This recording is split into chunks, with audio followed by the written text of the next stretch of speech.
بالله من الشيطان الرجيم بسم الله الرحمن الرحيم إن الحمد لله نحمده ونستعينه ونستغفره ونعوذ بالله من شرور أنفسنا ومن سيئات أعمالنا من يهده الله فلا مضل له ومن يضلل فلا هادي له وأشهد أن لا إله إلا الله وحده لا شريك له وأشهد أن محمدا عبده ورسوله قال الله تعالى في كتابه الكريم يا أيها الناس إنا خلقناكم من ذكر وأنثى وجعلناكم شعوبا وقبائل لتعارفوا إن أكرمكم عند الله أتقاكم قال النبي صلى الله عليه وسلم فإن أصدق الحديث كتاب الله وأحسن الحديث هدي محمد صلى الله عليه وسلم وشر الأمور محدثاتها وكل محدثة بدعة وكل بدعة ضلالة وكل ضلالة في النار أما بعد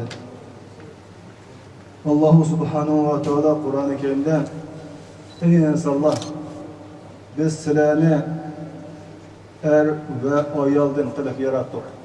Yani sizlerninki birisine er birisine bola tuğulgan vaqtda qiz o'g'ilga tug'ildi. Ondan keyin onun neslik bo'ldi undan keyin. Ve ja'alnakum shu'uban ve qabaila. Ve biz sizlerni her qabila qilib, her millet qilib yarattık sizlerni. Her aymaq yarattık sizlerni. Mesela palana aymakı, pustana aymakı, palana kabilesi deyimiz. Mesela palana millet deyimiz. Bu milletini Allah yarattan bunu. Mesela Uygur milleti deyimiz, Kazak milleti deyimiz, Kırgız milleti deyimiz, Afrikalık millet deyimiz, Avrupalık millet deyimiz, Amerikalık millet deyimiz. Bu milletini Allah yarattan bunu. Bunu bir adam buna da ben Uygurlu bulaydı, Uygur'da ismi koyulan emez. Ben Avrupalık bulaydı, ben Avrupalık o ismi koyulan emez. Allah şunu yarattan bunu. Allah insanlarını her xil kabile, her xil millet, her xil aymaq yarattan. Nimişqa li ta'arafu. Birisi ondan tanışınlar. Bir milletin örf adeti qanday oldu ekan, bir milletin örf adet ahlakları qanday oldu ekan, onunki ibadetleri qanday oldu ekan, onunki iş hareketleri qanday oldu ekan, sizler şu arqali sizler bunda birisinden ibret elinlar şu. Allah subhanahu wa ta'ala bütün insanlarını bir xil yaratgan bo'lsa yaratalaydı. Hemen Uyg'ur yaratgan bo'lsa Uyg'ur. Uyg'ur bir tilda yaratgan bo'lsa yaratalaydı mesela. Allah subhanahu wa ta'ala hikmetleri var bunda.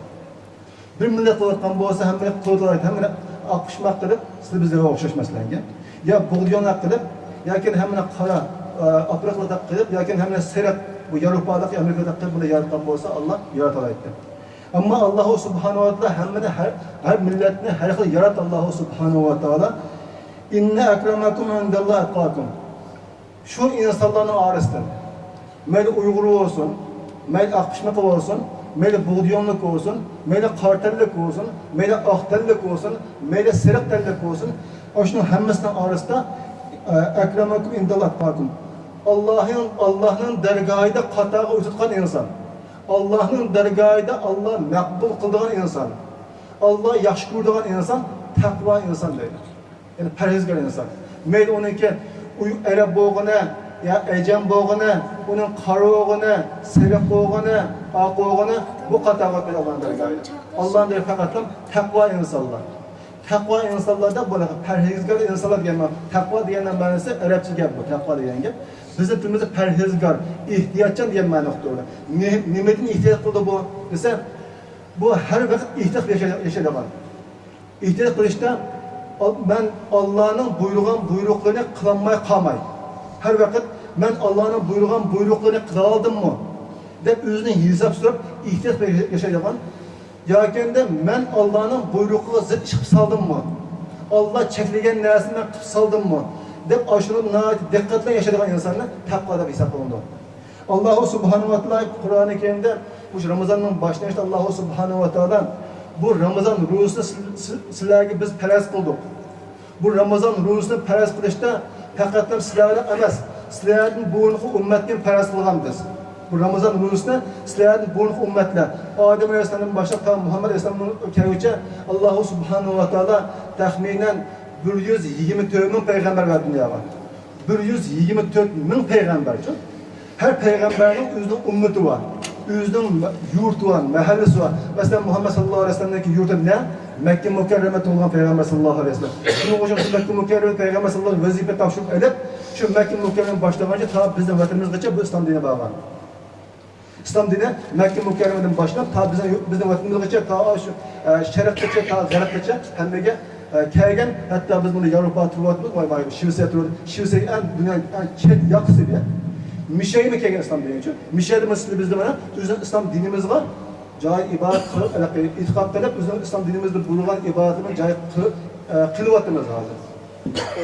Bu da Alloh subhanahu va taolo shu faqatdan bu islom dini shu Mekkada bilan cheklanib qolmay, Muhammad sallallohu alayhi vasallam yurtga cheklanib qolmay, butun dunyoga tarqalgan bu. Demak, şu ayette, şu sure Allah subhanahu wa ta'ala sizlarga bu Ramazan ro'zasini bu ummatlarga faraz qilgan sizlarga faraz qildi.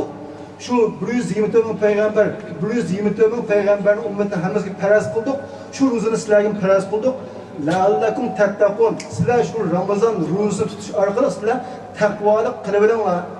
Taqvolik degan qanday bo'ldi? Buni sizlar shunday ugunib olinglar. Shunday pratik qilib olinglar, mashq qilib olinglar. Deb biz şu Ramazan ro'zasini faraz qildik. Masalan, Ramazan ro'zasini biz tutdik hammamiz. Alhamdulillah hammamiz Ramazan ro'zasini tutdik. Ramazan ro'zasini tutdik. Allah bizni nima qilgan ko'ribdi Allah subhanahu va taolo. Ammo Allah subhanahu va taolo biz bir narsa xato qilsak, sen nima xato qilsan, darhaqiqat bizlarga xitob qilmaydi masalan.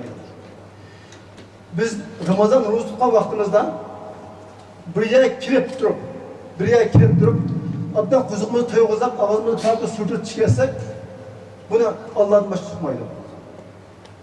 Allohdan boshqa tutmaydi. Biz shu yerda bu Ramazon oyida bizning bir besim qilmaydi masalan. Keyf safarimizni tashladik. Masalan, keyf safarimiz bo'lib qolsa, uni tashladik masalan. Uni qilmasaqmi, chidiy oldik bir kun masalan 20 soat, 21 soat chidiy oldik. Shunami? Bu praktikaga shu anda. Taqvolikni bunda o'rgandi bizlar. Etdigan tanatqandan boshlab ta kun ketguncha bir narsa yema, bir narsa ichma. Bu Ramazonning buzib o'tadigan hech qanday bir ish qilmagan deb Alloh subhanahu va taolo bizga buyurgan bo'lsa, biz buni qildik. Siz buzib o'tmadik zodi. Tanatishdan burun so'rliqni yeb to'xtadik. Ta kun ketib bo'lguncha, haqiqatan ustab kelsakmi, taljiq kelsakmi, haqiqatan charchab kelsakmi, binas yemedik, ichmedik. Ammo kasallab qolganlarga buni o'zri qabul qilindi. Kasal bo'lib qolganlar basim bo'lmaydi. Kasallab qolgan hamila ayollar masalan, bali nisqan ayollarga bularniki agar shu balaga yoki onaga uniki nimasi bo'lsa, daxlisi bo'lsa, bular keng kunlar tutasın bo'ldi. Kasal odamlarga ro'z tushlarni biroz kasallab qilib yoki kasallar kuchib qilib bunda ovozlab qo'yish bunday munosib bo'lsa, bular keng kunlarda, boshqa kunlarda saqayga vaqt tutasın bo'ldi, ammo Ramazonda u tutmasima gunoh ko'rmaydi. Demak, ammo sog'lom bo'lgan insonlar hammamiz ro'zani tutib alhamdulillah. Demak, Alloh subhanahu va taologa ibodat qilishni, taqvoda qilishni hayotda o'rgandik hamda. Shunga o'xshagan bu Ramazon ro'zasi tugashdan birga, bu Ramazon kunlari tugashdan birga bu taqvolik kuni tugayotganimiz yaqinda emas. Bu taqvolik qilishni biz bu yerda o'rgandik. Buni qolgan 11 oyda buni biz o'zimizga o'zlashtirishimiz to'g'ri keladi buni. Xuddi Ramazon faraz bo'lgandek 5 vaqt namoz faraz masalan, 5 vaqt namoz faraz. Zakat faraz. Zakatlarimiz ordiq alhamdulillah. Mushu öyle deymiz. Mushu Ramazonda zakatlarimizni ayırdık, sadaqalarimizni qildik, sadaqa bitlarimizni ayırdık. Mushu hammani bize bir şey besim qilmadik. O'z ixtiyorimizda ayırdık buni. Hammamiz o'z ixtiyorimizdan qilib bu Allohga bo'lgan taqvoligimiz bu. Farzgarligimizga shu ham. Demek Allah subhanahu wa taologa biz bu ibodatni qanday qildik? Allah'ın oldida qanday bo'lish lozim? Buni biz bu Ramazon oyida biz buni o'rgandik. Shundan bilan birga Alloh subhanahu va taoloning bizlarga qilgan ata ihsoni, Allohning marhamati bilan biz bu yerga julg'ishib, ish tutib, biz namozimizni, ibodatimizni o'zimiz xohlagan vaqtda bekitib, buni xohlagan kunda biz qila oldik. Ammo sizlar bizlarga o'xshash bizning vatanimizdagi musulmonlar bugun namoz o'qimaydi. Afsus. Bugun namoz o'qimaydi. Kommunist Xitoy buni o'xshatamadi.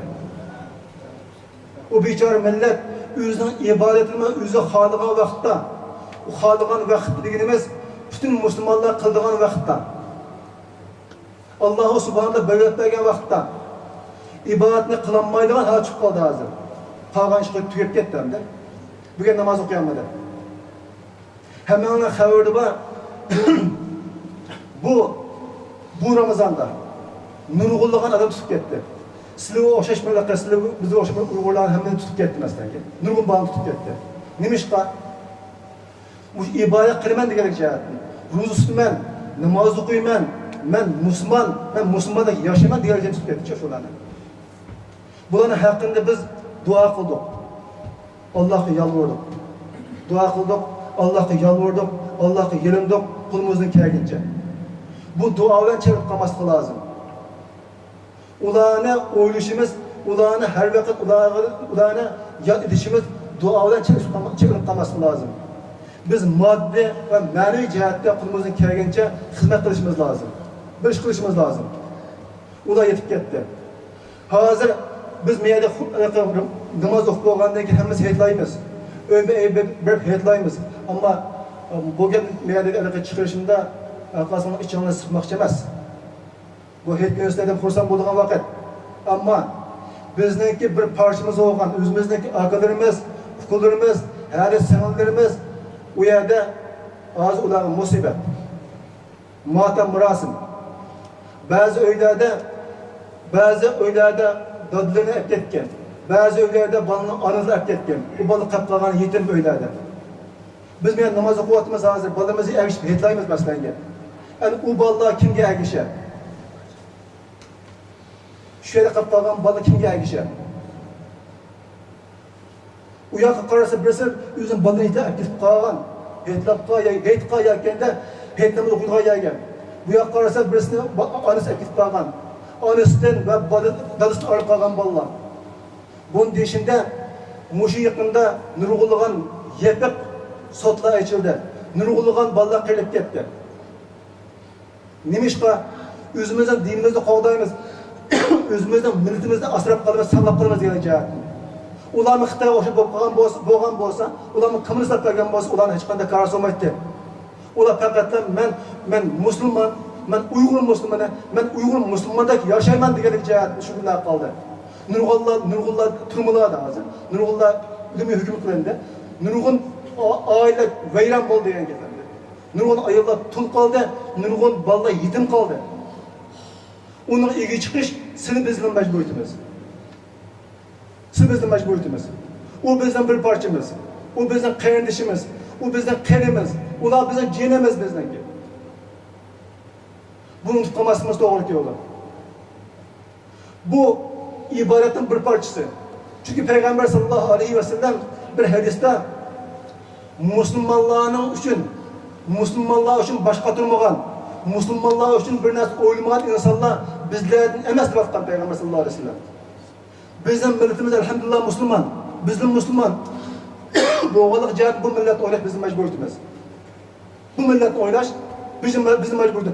Hemmimiz bizim milletini oylaydı. Mesela dua kılgan vakitte hemen oturup bakmanız imamlarının keyinde hemmisi şu üzüneki, vatindeki boğan, üzünün yurtudaki boğan şu kıyıcılıklarını dua kuşap dua kıldı mesela. Ama bizdeki yığımızda üzümüz yığılmasa olmaydı. Bizden yığımız üzümüz, biz duanın üzümüz kılmasa olmaydı. Biz ondan başka kıldığın ibadetlerimizi üzümüz kılmasa olmaydı. Bundan başka kıldığın hizmetlerini üzümüz kılmasa olmaydı. Hemmisi üzümüz şu derdi var. Dünyadaki milletlerindeki Müslüman milletler hemmesi üç derdi var. Bizdeki eşini bulanmaydı. Bizim üzümüzün yığımızı üzümüzü kılmışlar oldu. Bu, bunda diğerlik, millet vazlık kıldığı yapmaz mağavanın için kasan oldu. Çünkü Peygamber sallallahu aleyhi ve sellem Mekke'yi patmayıp Medine'ye ketkendiğin için birinci özündeki yurtu olan, tuğulgan yurtun Mekke'ye azat kılgan. Ondan için Rum emperisiga, Paris emperisiga onun keyin elçi verdi. Onun keyin utar yürüyüş kılgan. Maçlık kasanlar oldu. Öyle özümüzden yakından başlanılan gap bu. Özümüzün aile ballarımızın, kuşalarımızın, yurtumuzun başlanılan gap var. Hizmet meselesi. Manut kasan olmaydı. Allah subhanahu wa ta'ala hemmizge biz müşahede erken azade xurusan boğandak ularım Allah xurusan ata qilsin. Biz müşahede erken özümüzden ibadetimizni qachon xalasa xushalik qilishga sharoitimiz boğandak ularım Allah subhanahu wa ta'ala sharoit ata qilsin. Allah subhanahu wa ta'ala şu özünün düşmanı olan hem biz Müslümanlar düşmanı olan şu komünist Xitoyni Allah subhanahu wa ta'ala yıldızını qurtulmasın Allah subhanahu wa ta'ala. Allah subhanahu wa ta'ala hemmimizni to'g'ri yo'ldan aratmasin. toğru işlerini aratmasın. Allah subhanahu wa ta'ala sizlerge, bizlerge, hemimizge hak yolunu göstersin. Kur'an ve hadisindeki gösterken yolu bu için mangan nasip olsun ve Kur'an ve hadisini aratmasın. Allah subhanahu wa ta'ala şu bicara kardeşlerimizge sabır ata kılsın. Kutuş ata kılsın Allah subhanahu wa ta'ala hemimizne ulanı oylaydıgan, ulanı gamxorluk kıldıgan hemimizge bir tuygu ata kılsın. Allah subhanahu wa ta'ala bizlerge ulu Ramazan kılgan barlık emellerimizi Allah kabul kılsın. Allah subhanahu wa ta'ala yeni bir Ramazan geçip bizlerni yetkilsin. Allah subhanahu wa ta'ala bizlerni ülke ketkenlerimizge Allah subhanahu wa ta'ala rahmet kılsın. Tapqaganlarga Allah uzun ömür ata kılsın. Ailesiga bereket ata kılsın. Kendilerine sağlığına ata kılsın inşallah. Rabbana atina fid dunya hasene ve fil ahireti hasene ve qina azabannar. Ve sallallahu ala hayri halqi Muhammed ve alihi ve ashabihi ecmaîn. Ya erhamer rahimin.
Поступил там, пожалуйста. Себя отсюда.